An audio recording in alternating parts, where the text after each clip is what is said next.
माननीय सभापति महोदय, मुझे माननीय राज्यपाल महोदय के अभिभाषण पर बोलने पर मौका दिया, उसके लिए बहुत बहुत धन्यवाद। माननीय सभापति महोदय, मैं मेरे क्षेत्र की बात रखूंगा क्योंकि मुझे कितना समय दिया, 12 मिनट ही दिए शायद तक, और आप जल्दी बिठा देंगे क्योंकि आपकी व्यवस्था है। हाँ, तो राज्यपाल महोदय के अभिभाषण में जो हमारे सामने जो सरकार में मंत्री बैठे हुए हैं, इन्होंने जो लिख के दिया वही माननीय महामहिम ने अभिभाषण प्रस्तुत किया है। इस अभिभाषण में कुछ ऐसा नया नहीं है, खाली बजट नहीं है, खजाना खाली है, मोदी जी ने ये कर दिया, मोदी जी ने वो कर दिया, डबल इंजन की सरकार है। इसके अलावा इस अभिभाषण में कोई तथ्य नहीं है। इस अभिभाषण में एसटी एससी के लिए कोई भी नीति, कोई भी योजना नहीं बनाई है कि एसटी एससी के लिए हम क्या करेंगे। मैं सभापति महोदय, आपके माध्यम से मैं कहना चाहूंगा कि टीएसपी क्षेत्र में पहले भी मांग करता हूं कि जनसंख्या के आधार पर सरकारी नौकरियों में आरक्षण मिलना चाहिए, क्योंकि वहां के युवाओं की और क्षेत्र की जनता की कब से मांग है। मैं पहले भी मैंने विधानसभा में मांग उठाई थी और अब भी उठा रहा हूं कि यह विशेष मांग है। उसके बाद जो राज्य का एसटी का प्रशासनिक सेवा में 12% आरक्षण मिलता है, तो हमारे टीएसपी एरिया को इस 12 में से प्रशासनिक सेवा में 6% आरक्षण पृथक से दिया जाए, क्योंकि हमारे टीएसपी क्षेत्र में भील, आदिवासी, जो गरीब हैं, जो पिछड़े हैं, जो 1 बीघा जमीन है, किसी के पास जमीन भी नहीं है, वो मजदूरी करते हैं, खेती भी बराबर नहीं कर पाते हैं, उनको वास्तविक आरक्षण मिलना चाहिए। वो आज तक 75 साल तक वास्तविक जो हक हमको नहीं मिला है, यह आरक्षण हमको मिलना चाहिए। अभी तो हम सीखे ही अब हैं आरक्षण होता क्या है। पहले आरक्षण के नाम पर दूसरे ही सब ने फायदा उठाया है। अभी भी हमको एसटी एससी को 100 साल तक आरक्षण की आवश्यकता है, तो हम बराबर लेवल तक आएंगे। आज तक हम यहां पर आए नहीं है। हमारे पूर्व मंत्री जी बोल रहे थे कल, किसी ने, माननीय सदस्य ने कहा था, अरे ये वनवासी क्या बोलेंगे। अरे भाई, हम सीख रहे हैं, हम आदिवासी हैं, अभी तो सीख रहे हैं, लेकिन तुम्हें हम पे आपत्ति है, एससी एसटी पर आपत्ति है तुमको। हमें मंदिर में घुसने नहीं दिया जाता है।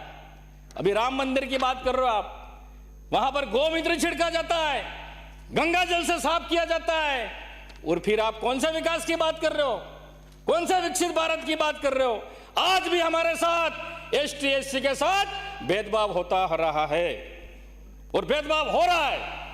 इस भेदभाव को खत्म करना पड़ेगा, इसलिए हमें 100 वर्ष और लग जाएंगे। यह आरक्षण व्यवस्था चाहिए हमें। लेकिन Bharatiya Janata party, Modi ji, double engine की सरकार हमारे आरक्षण को खत्म करना चाहती है, किसी के माध्यम से हमें हटाना चाहती है। आज आदिवासियों पर अत्याचार हो रहे हैं।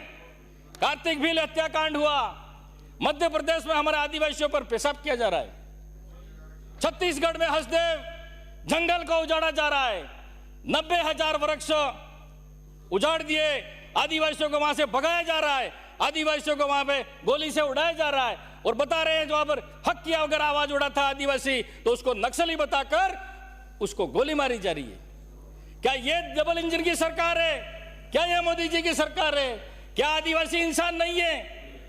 क्या आदिवासी इस देश का मालिक नहीं है? उसका अधिकार नहीं है? यह मैं कहना चाहता हूं सभापति महोदय कि यह ऐसा हो रहा है।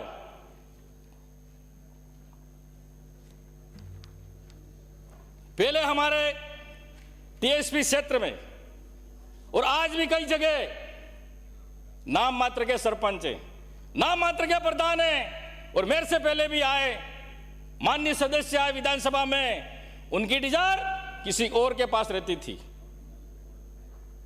और जो सदस्य तो एमएलए बन के आता वो खाली नाम मात्र के साइन करते, फायदा दूसरों ने उठाया।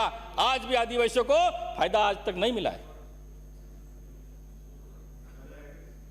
सरपंच एसटी का बन गया, उप सरपंच पूरा चला रहा है पंचायत, प्रधान बन गया एसटी का, उप प्रधान चला रहा है पूरी पंचायत समिति। ये घटना आज भी है, आज भी चल रही है। आज भी हमें वास्तविक में हमें जो अधिकार मिलना चाहिए नहीं मिला है। मैं कहना चाहूंगा कि वास्तविक उनको अधिकार मिलना चाहिए।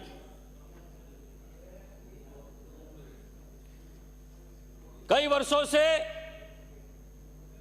आदिवासी लोग बिला नाम जमीन पर बैठे हुए हैं, जो जंगल में बैठे हुए हैं, जो खेती कर रहे हैं, मकान बनाकर रह रहे हैं। न तो उनको वनाधिकार का पट्टा दिया जा रहा है, न तो बिला नाम पर जमीन पर वर्षों से बैठे हुए हैं उनको पट्टा या खातेदारी हक उनको नहीं दिया जा रहा है।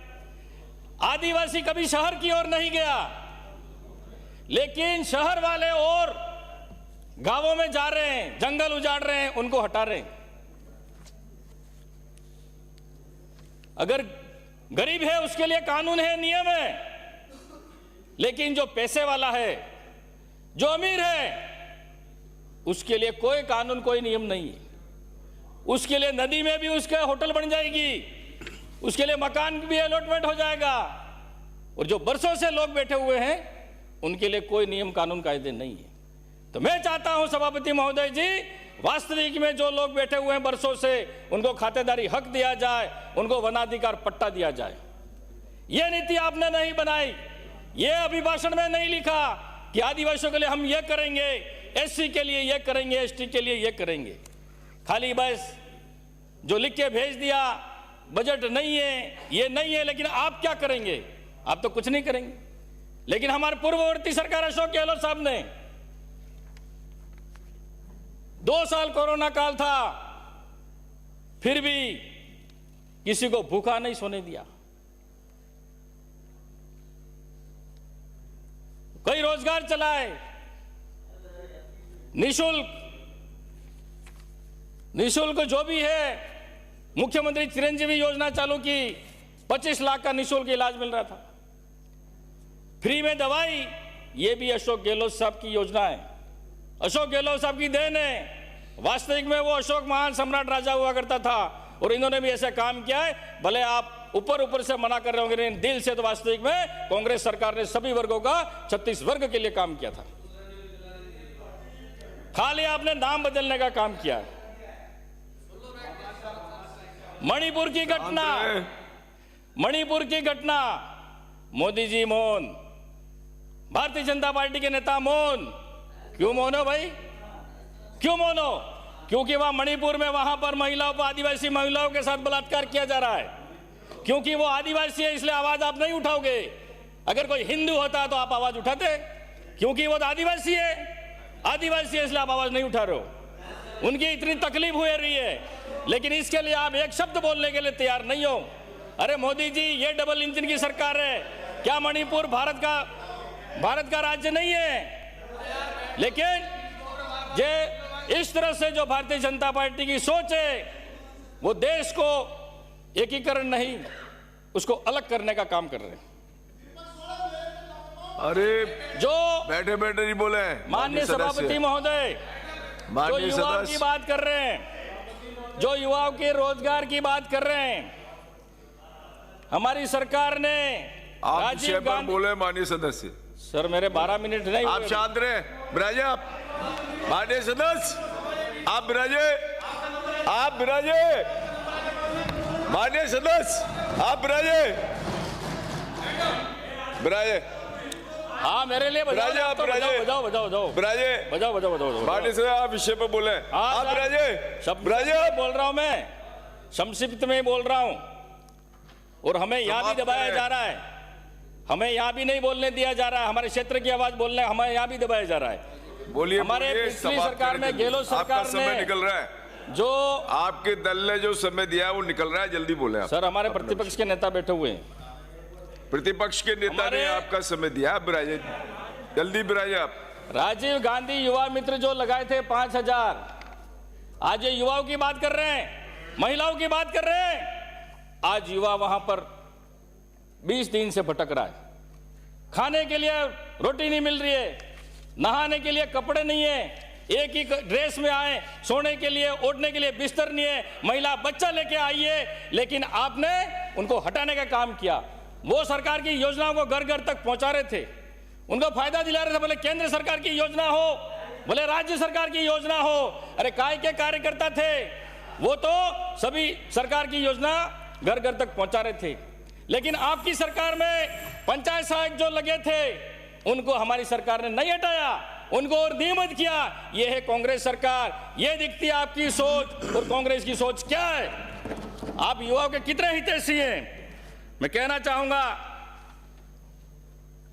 जितनी योजना की आप बात कर रहे हैं, खाली आपने नाम बदलने का काम किया है। पेंशन, बिराजे आज गरीब लोग पेंशन के लिए भटक रहे हैं, और राशन की दुकान